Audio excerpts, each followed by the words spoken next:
Assalomu alaykum obunachilar. Sizlar bilan 32 challenge'imizning 10-kuni. Bugun sizlar bilan oson masalani eng oxirgi qismiga keldik. Bu masala merge sort array degan masala echamiz. Ushbu masalada eng oson va qisqa yechish usuli ikki ko'rsatkich usulini orqadan boshlab qo'llashdir. Bu usul m plus n qavsichida vaqt va ekstra xotira sarflaydi. Shu usulda yechiladi. Masalani yechishni boshlaymiz. P1 teng m minus 1 P2 teng m minus 1. Bu nams 1 ning oxirgi haqiqiy qiymati. Bu nams 2 ning oxirgi elementi. P teng m plus n minus 1.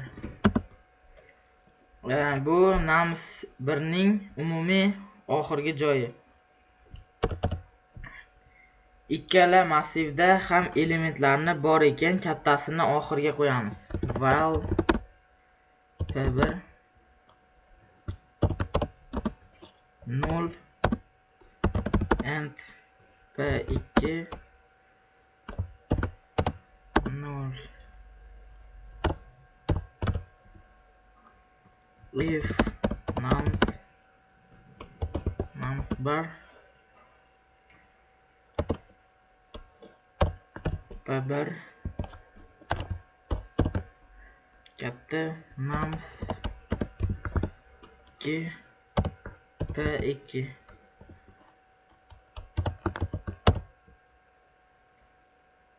nums 1 p teng nums 1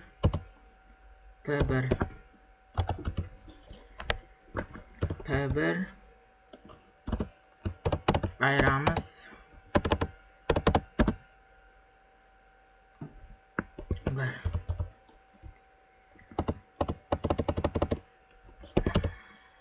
Else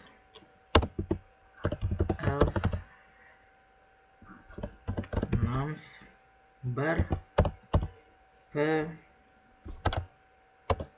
teng nums 2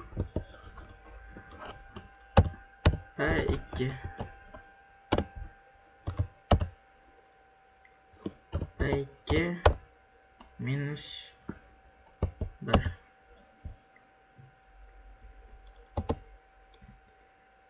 p1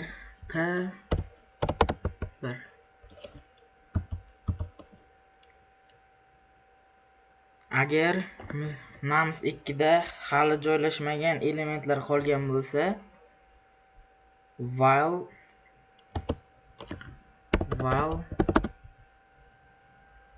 p2 0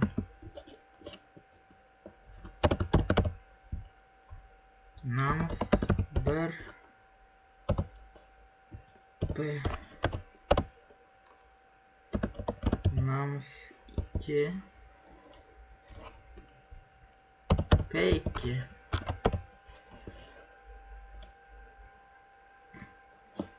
p2 minus teng 1 p minus 1.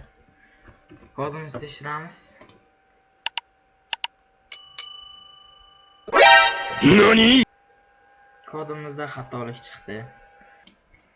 Bizdagi xato biroz boshqa ekan. Bu yerda m emas n bo'lishi kerak. Endi tekshirib ko'ramiz. Kodimiz ishlayapti. Videoga like bosib, obuna bo'lib qo'yishni unutmang. Siz ham bizning challenge'imizga qo'shiling.